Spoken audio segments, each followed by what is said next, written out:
Hello and welcome back to the channel. So today we're having a look at an ultra mobile PC, specifically the UMID Mbook M1. This was released in 2009 and is among the first cohort of ultra mobile computers or mobile internet devices to use the new Atom CPUs. Others in this group include the Viliv S5, which we've previously looked at, and the Sony P11, which again we've had a look at in previous videos. Back in 2009, I had to import the UMID Mbook from Australia or the USA. The cheapest deal I could find was from Australia, and it still cost me, after shipping and taxes, a whopping £700.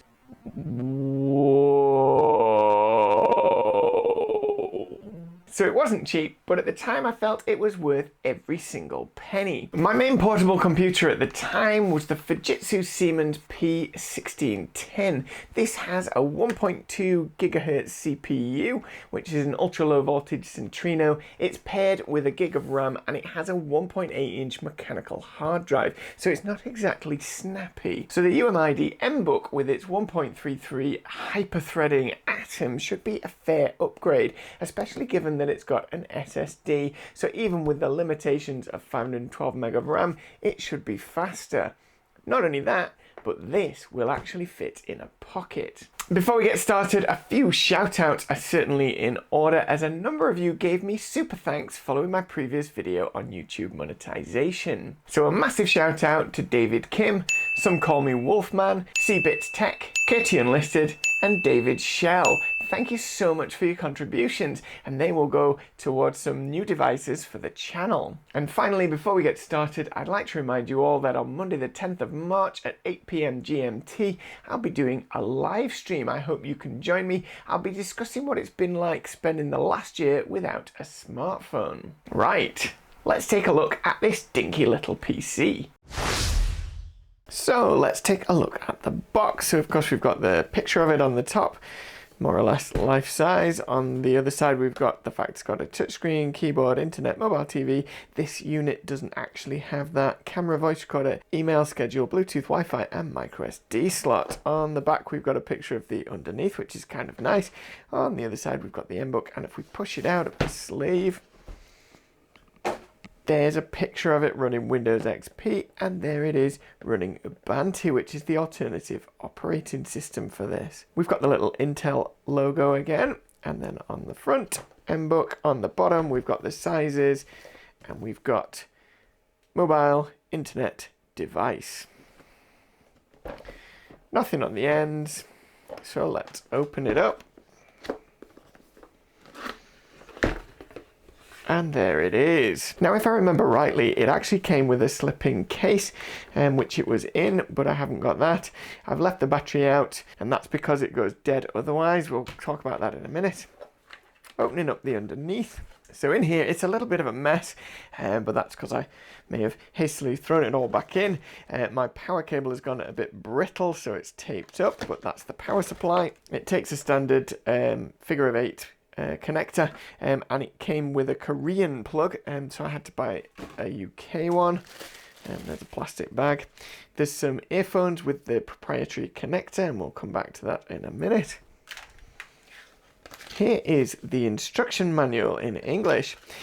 So I've got a certificate of authenticity for Linux, should I want to install it, and then it's got everything you kind of need to know if you run in Windows, and then everything you need to know if you are running Linux.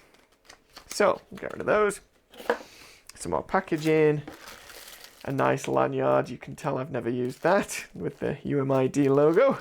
Perhaps I've missed out, and that's something I should have done.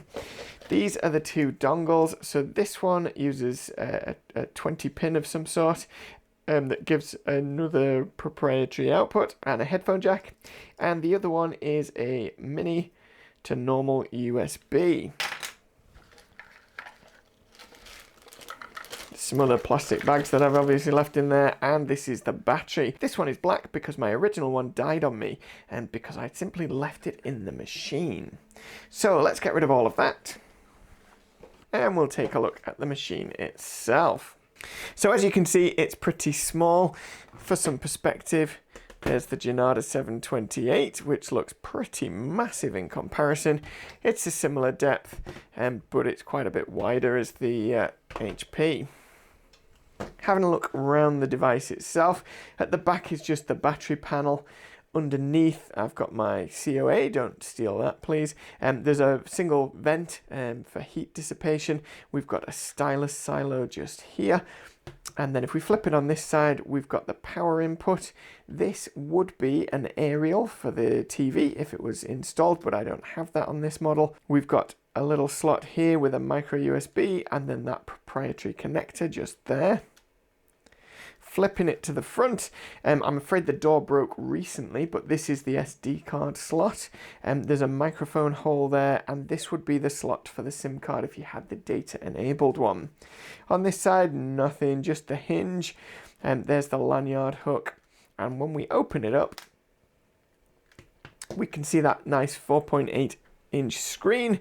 We've got a VGA camera, a single speaker, keyboard, 56 keys, a couple of indicator lights, and we've got a Bluetooth and Wi-Fi button and a power button. So, given that this has an SSD and is supposed to boot really quick, let's see just how long that takes. One moment. Right, I've got my trusty timer. Let's pop this battery in.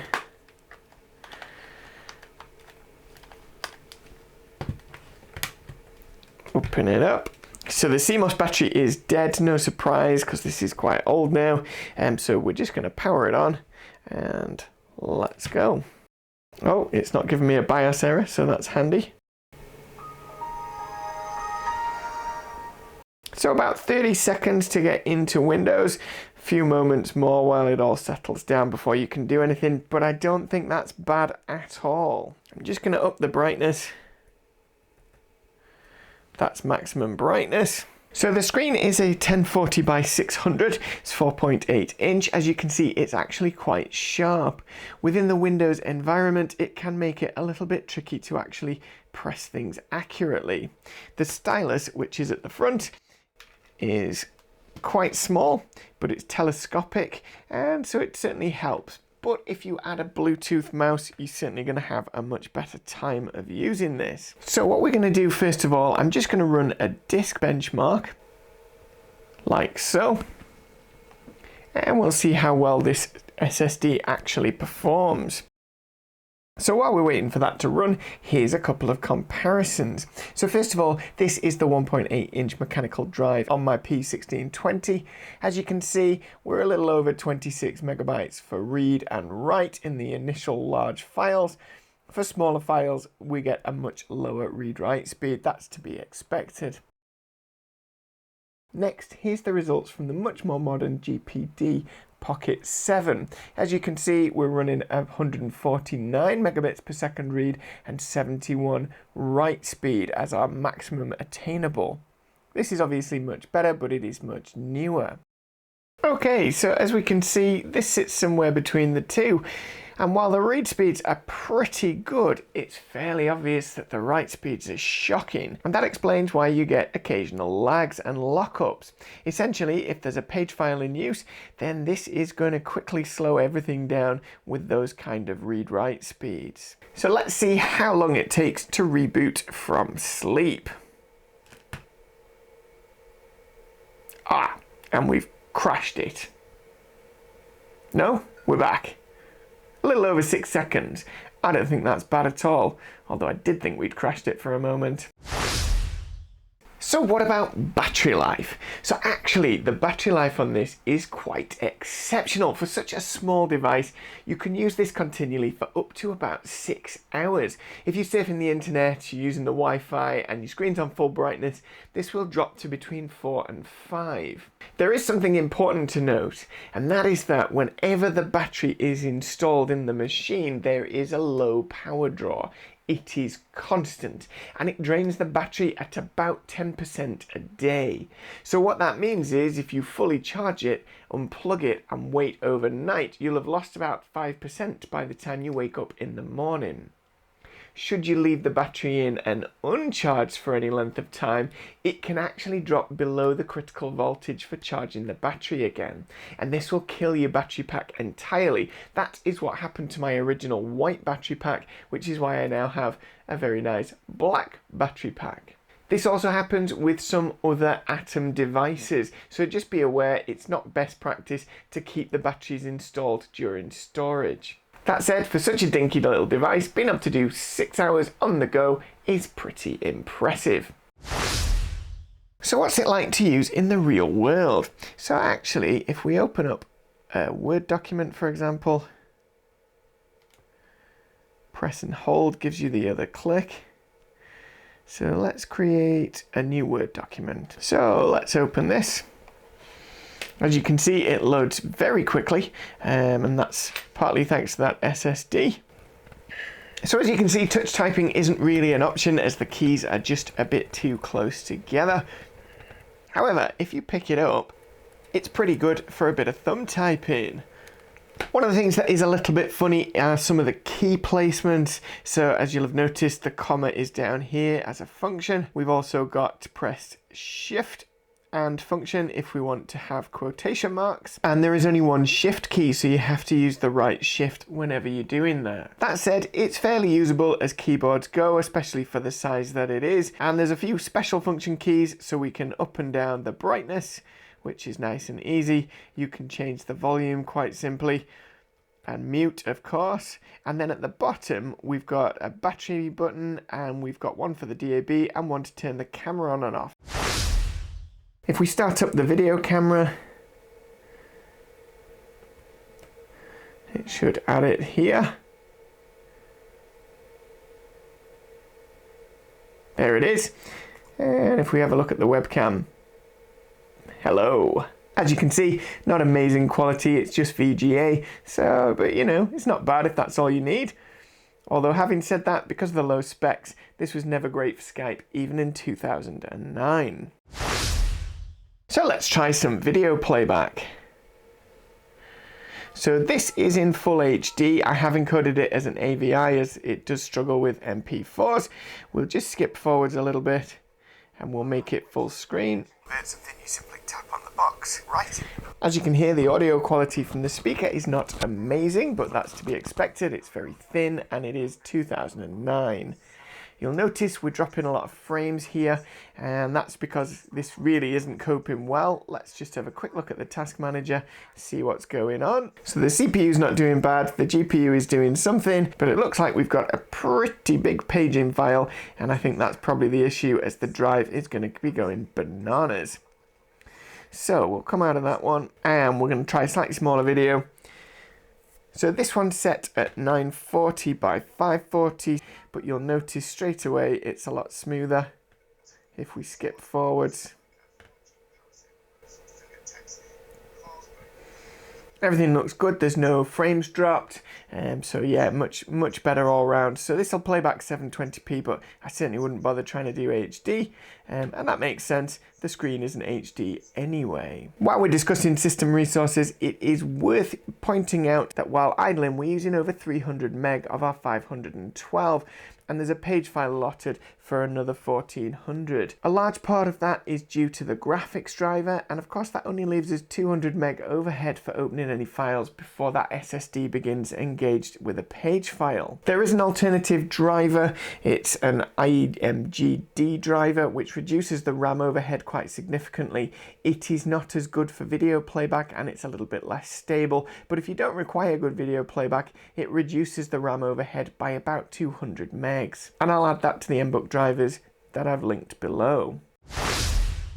The UMID Mbook is a truly impressive portable computer from 2009. Even now, this is still useful for light multitasking, perhaps a little bit of photo editing. You could even browse the web if you dare risk it with an out-of-date operating system. It would have been nice if it had come with a full-size USB and a full-size headphone jack so you weren't using dongles, but at least UMID had the sense to include the dongles rather than making them an optional extra. The clamshell design means that you don't need a case, although I would recommend one, as when it's closed the screen is protected, the keys can't be pressed and it can't accidentally turn on in your bag or pocket. Its small size and lightweight means this is perfect as an everyday carry. The biggest bottleneck to this system is definitely the 512 megs of RAM. Even with Windows XP, a gig is really what you need. Thankfully, in the second edition, titled the BZ, UMID fixed these issues, giving it full-size USB, headphone socket, and a full gig of RAM. At the time of release, this device created quite the internet buzz, and following its release there were plenty of people modding it, hacking it, and some people even using it as a desktop replacement. Perhaps you owned one of these, perhaps you just lusted after one, or maybe you had one of the other devices that are similar, such as the Viliv N5, or perhaps the S5, which we've looked at previously. If you did, pop a comment below. I'd love to hear your stories, good and bad. Sadly for this particular unit, the SSD is beginning to wear out, and so I keep getting the blue screen of death. And sadly, like the RAM, the SSD is soldered to the main board and is beyond my technical expertise to replace. And it's for that reason that this doesn't see much use anymore, as I simply don't want to wear out the SSD completely so that it's completely useless. But it is a shame, as it is a great little computer. If you've enjoyed this video, don't forget to hit like and subscribe and hit the notification bell to make sure you don't miss my next video, which will be on the Sony Mavica, a floppy disk digital camera. That's right, it uses floppy disks. Huge thanks to all the viewers, commenters, subscribers, and of course, a massive thank you to the members who directly support this channel. As always, my name's Hugh, this is Handheld Computing. Thanks for watching.